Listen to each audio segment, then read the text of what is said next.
helping workers out of work. I'm Kelly Meyer reporting from Washington what some senators are proposing to help them survive the pandemic. I'm Trevor Shirley in Washington, where the Paycheck Protection Program is again doling out money to small businesses, but some lawmakers worry that money won't last long. I've got that story coming up.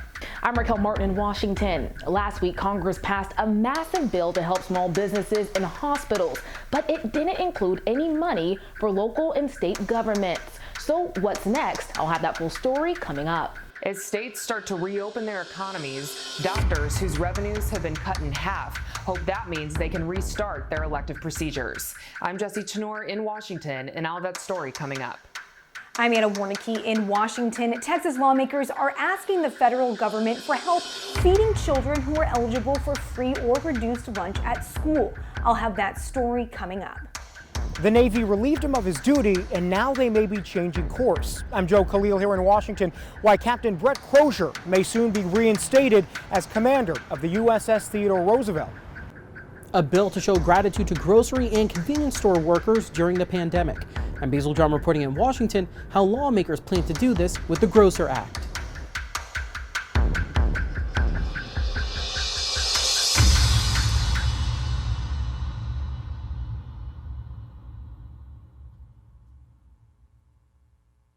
This is going to take some time. Democratic lawmakers from Alabama to Vermont want to get money in the bank accounts of workers who need it most. We're still going to be seeing people not working, but that are going to need a paycheck. Alabama Senator Doug Jones wants to create a paycheck security grant. And it's not for just small businesses or large business. It would be for nonprofits. It would be for a business of any size that has lost about 20% of their revenue. Jones' plan would cover salaries and wages of up to $90,000 plus benefits for each furloughed or laid-off employee. And it would also send money directly to employers to cover some business operating costs like rent, utilities, and maintenance. Jones tells me this is different than the recently replenished Paycheck Protection Program because this cuts out the bankers and business loans and sends the money directly to the employees through their payroll plans. As states look towards reopening their economies, Jones hopes this provides some cushion to allow workers stay safely at home as long as necessary. So that we can do it the right way and not try to rush it and open and get businesses going when it's too early to do so. Democrats hope to include this proposal in the next phase of coronavirus aid from Capitol Hill. But so far, Senate Republican leader Mitch McConnell has not yet agreed to allow a vote on another relief package. Reporting in Washington, I'm Kelly Meyer.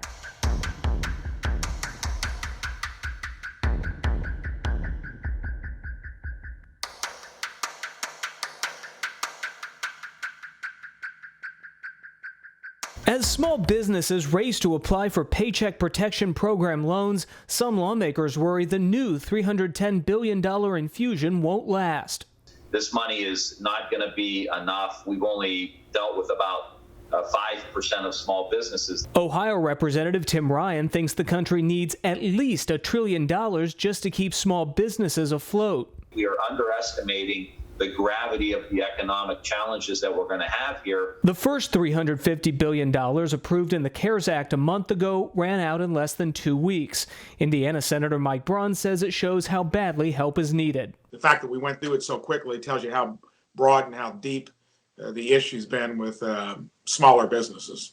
And some experts like George Washington University economics professor Stephen Hamilton say it's likely Congress will again find itself staring at a paycheck protection program run dry. There may still be a need for Congress to open up additional funds. But he says small businesses should have easier access to loans this time. The program's initial rollout was plagued by problems, including a lack of guidance for banks issuing the loans. But I think a lot of those kinks have been ironed out. I expect the second round to go much more smoothly. Congress did close several loopholes in the new funding, so Wall Street corporations won't be able to get money that's supposed to help the small businesses on Main Street. Reporting in Washington, I'm Trevor Shirley.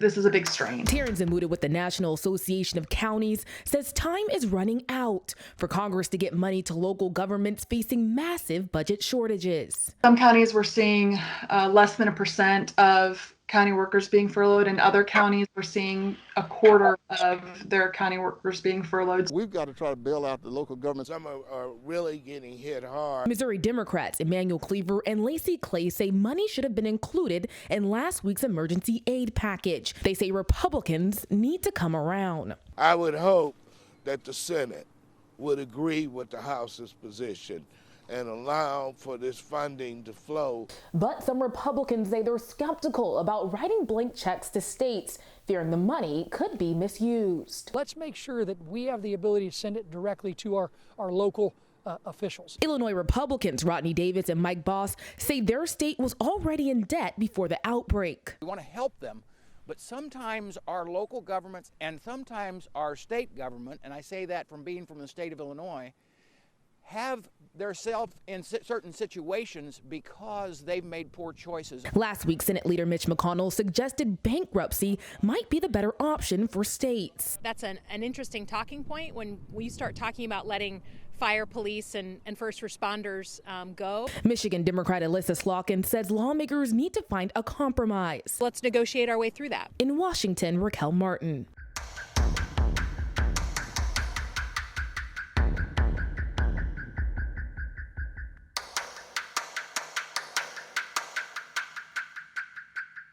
You haven't seen much of me on the air the past few weeks. That's because I've been spending all of my time here, in my bedroom, quarantined. 2 weeks ago, I tested positive for the coronavirus. I'm now fully recovered. I'm very lucky because my symptoms were not as bad as a lot of the people that we have reported about. But I do know that a lot of people are curious about the coronavirus. And actually, right before I got tested, my mom and dad told me to document as much of it as I could because they said one day I'll appreciate looking back on it. So here are a few clips that I was willing to share on air. It's about 9 o'clock on Friday. I started kind of feeling bad when I woke up on Monday, but it was just body aches, really mimicking a cold. I contacted my doctor and she decided that because of my exposure at work and because I did have some of the symptoms, that would be best if I do go get tested. So I just got here. I'm waiting for them to check me in. I'm in a parking lot. There's no one actually really here, but you go by appointment. It was like a flu test. They just like swapped something up my nostril for like 10 seconds. Not the most comfortable thing, but he said it would take 2 to 7 days before I get my results. I got a call with the results of my test from yesterday, and they said I did test positive.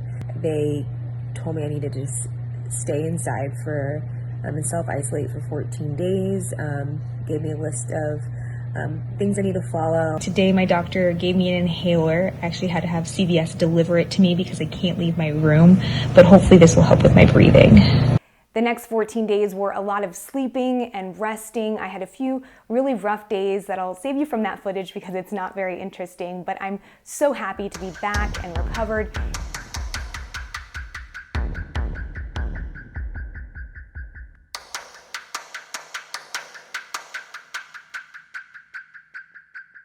Our medical practitioners are under real stress. Before Congressman Phil Rowe was elected, he delivered thousands of babies as a Tennessee OBGYN.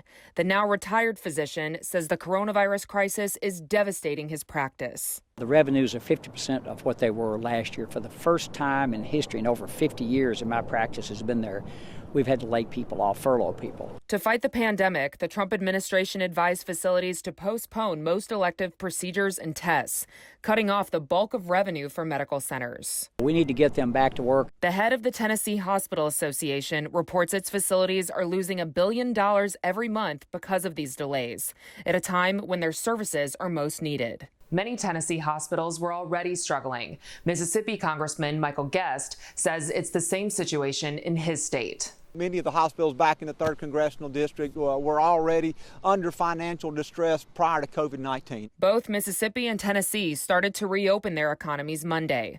Many healthcare providers there plan to restart elective procedures next month. we could open our outpatient facilities up, and I think that we're going to do that. While Congress has passed multiple rounds of funding for hospitals, Rose says they could make some adjustments to include other medical professionals too. In Washington, I'm Jessie Tenor.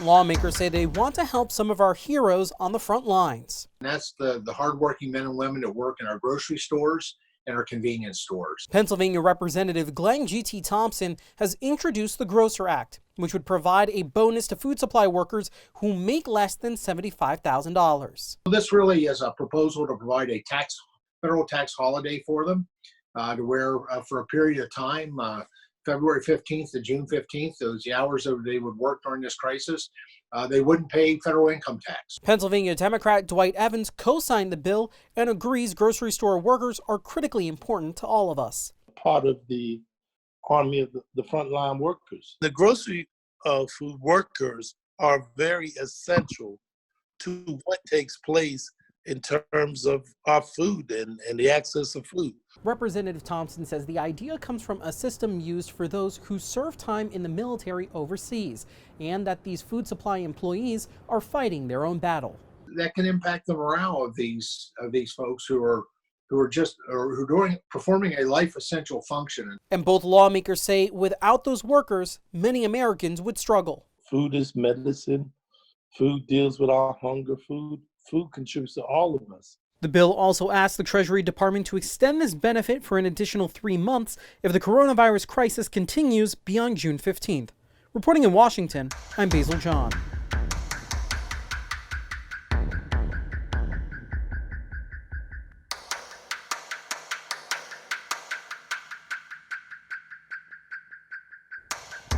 U.S. Navy officials are preparing to say their leadership was wrong to relieve a popular captain of his duty. The U.S. Navy is recommending that Captain Crozier be reinstated. John Garamendi sits on the Armed Services Committee. He says Navy officials finished their investigation into the coronavirus outbreak on board the USS Theodore Roosevelt, and that they'll ask Defense Secretary Mark Esper to reinstate Captain Brett Crozier as the ship's commander. This is really good news as I can see it. That crew needs real strong, positive leadership. Acting Secretary of the Navy Thomas Maudley says he relieved Captain Crozier of his duty because he didn't follow proper chain of command when asking for help to fight the coronavirus on board the aircraft carrier. Acting Secretary Maudley has since resigned after a profanity-laced speech criticizing Crozier. He did precisely what he should do, which was protect his sailors. Jackie Spears says Crozier's scathing letter and emails to Navy officials about their inept response to the outbreak may have saved lives. As it turns out, what he was recommending is what, in the end, the Navy was forced to do. Some 4,000 sailors were taken off that ship. Defense Secretary Mark Esper will ultimately decide Crozier's fate. The Department of Defense sent us this statement that reads in part, Secretary Esper intends to thoroughly review the report and will meet again with Navy leadership to discuss next steps. He remains focused on and committed to restoring the full health of the crew and getting the ship at sea again soon. In Washington, I'm Joe Khalil.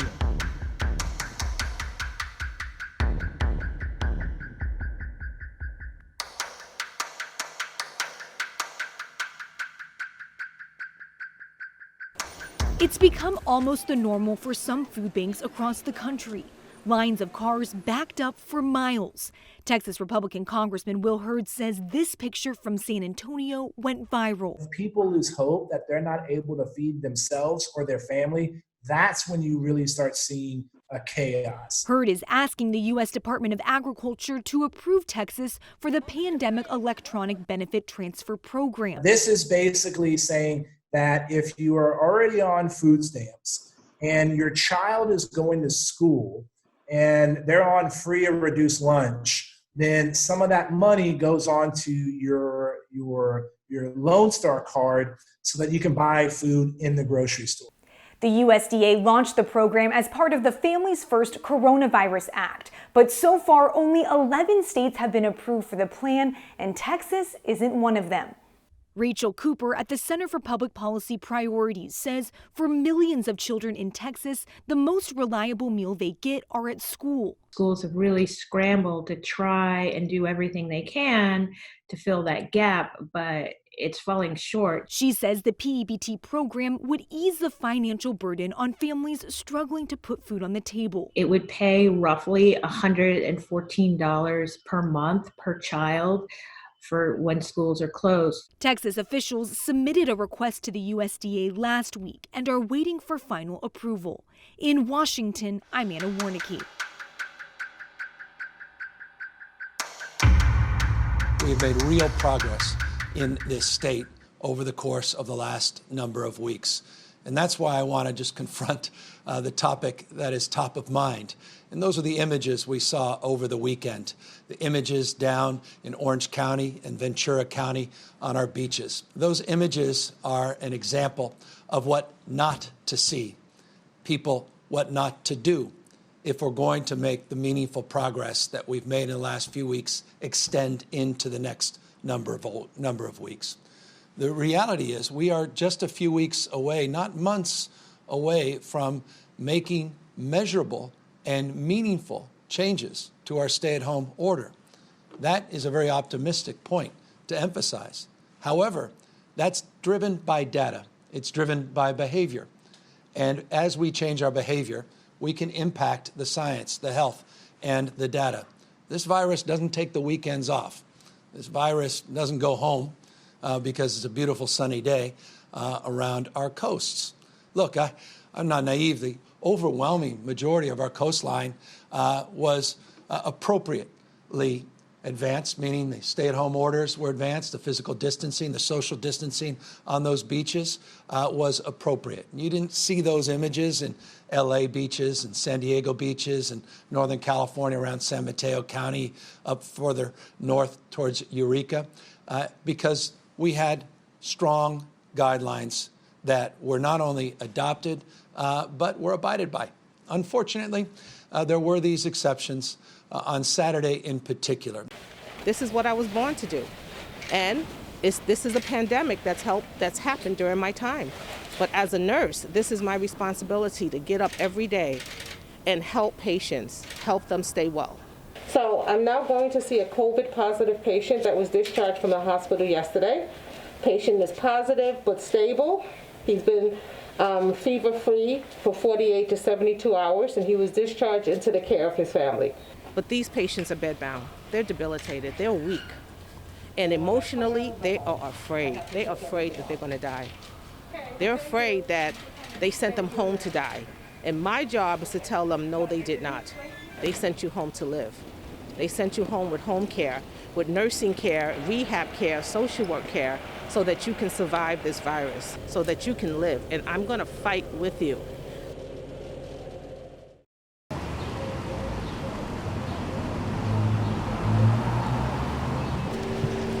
¿Y a Stephanie le quedo con ella?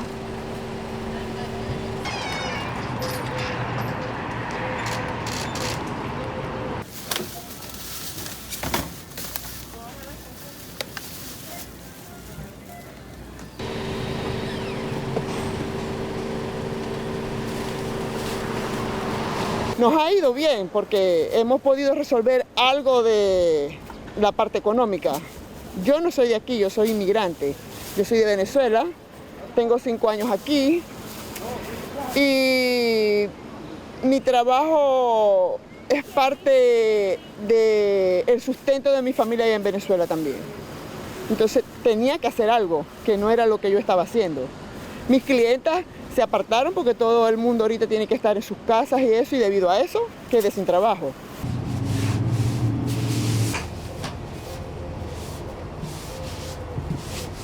Estaba trabajando anteriormente en un restaurante, ¿verdad?, de comida japonesa, y vendíamos también helados, pero debido a la problemática que hubo con la pandemia, entonces se fue disminuyendo paulativamente el trabajo y no teníamos muchos consumidores por el riesgo también de la gente que no quería salir.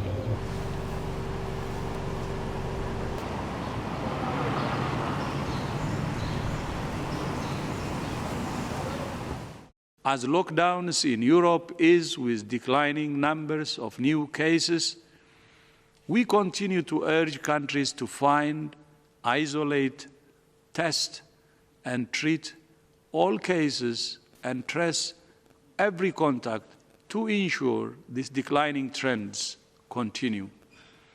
But the pandemic is far from over. I repeat, the pandemic is far from over. WHO continues to be concerned about the increasing trends in Africa, Eastern Europe, Latin America, and some Asian countries. I continue to call for the world to come together in solidarity and national unity to confront this pandemic, but also to prevent the next one and to build a healthier, safer, fairer world for everyone, everywhere. But I repeat, national unity is the foundation for global solidarity. Solidarity, solidarity, solidarity. That's what we will say every single day. This virus will not be defeated if we're not united. If we're not united, the virus will exploit the cracks between us and continue to create havoc. Lives will be lost, and even every single life is very precious. We can only defeat this virus through unity at the national level and through solidarity, genuine solidarity at the global level. In general, once you open up, there's going to be a delay. There's going to be one case will turn into two cases, and it will kind of grow exponentially from there. But it takes a little while to actually see that signal in the same way that it takes a little bit of time to see the signal when an epidemic first begins. If there's going to be increased spread again because of opening businesses, I don't anticipate that it would be this week, but it might be a few weeks from now that we would actually start to see little pockets. We'll learn a lot over the coming weeks and months about whether or not this is going to be a long-term change. If we have, the other option is that we have actually been doing a sufficiently good job to roll out testing and get surveillance efforts in place that maybe we would be able to catch cases before they become very large outbreaks. I don't think that that's really the case. I don't think we have necessarily gotten testing and surveillance efforts to where they really need to be to make that a reality and to prevent large outbreaks from happening. I've seen everyone trying to do what they can, but no real effort, or I should say no real structural changes that would potentially protect these people in the future. And so my concern is that we'll end up right back where we have been, with major cities having healthcare systems that get overrun quickly because of major outbreaks that happen in one nursing home today, a different nursing home or center tomorrow, or just across the population in apartment buildings, places where this virus will transmit quickly. So that's, I'm afraid that we'll just end up repeating the past. Kills bacteria, smudging, releases negative energies, negative forces out of your life, brings you good luck. And regular tobacco that was grown right here at Piscataway Park. Get rid of this evil COVID-19 that's going on. I am the daughter of the late Chief Turkey Tayak, buried right here in Piscataway Park. With the elders, they understand medicines from the ground, like sassafras and so forth. These are type of things that grow naturally. We use these to make teas, and it has healing powers. And a lot of the elders at this point in time, they're afraid to go to the doctors. They're afraid to go into the hospitals. It's remembering that we have both sets of medicine. My name is Carrie Hawk Lassard. I'm the executive director of Native American Lifelines. When I come back home, before I come in the house, I will either smudge myself or my husband will come out and smudge me. It's like operating on that spiritual level. And then I use Lysol and Clorox like everybody else does. Urban Indian communities in general. I mean, none of our communities are alike. In so many ways, we are an afterthought to people. It just doesn't occur to them to count us. When it was first broken out, it was just broken out as other Asian, Black and white, as if we're not in 2020, right? Communities that have already suffered through implicit biases, discrimination from a healthcare institute perspective, and have been kind of a lot of times eliminated out of the equation. And that's what you see when you talk about grouping individuals as other. I don't know how epidemiology is the race card. Like you should want everybody to be protected because that protects you. Intergenerational trauma, it's like we're rendering you invisible. Your identity doesn't count. What happens to your health doesn't count. If you are not counting us, we really can't wrap our arms around the depth and the breadth of the problem. What does it make you feel when you're here on this land? Oh, I feel honored. Yes. When Jesse prays with tobacco and our sage and think of our elders, and he wanted people to understand about our lives, about our people.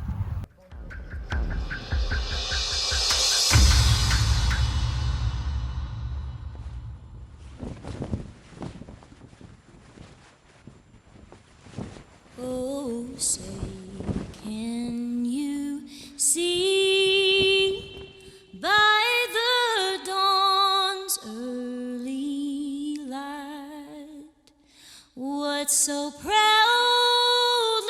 we held at the twilight's last gleam, whose broad stripes and bright stars through the perilous fight o'er the ramparts we watched were so gallantly streamed, and the rockets' red glare, the bombs bursting in air, gave proof through the night that our flag was still there. Oh, say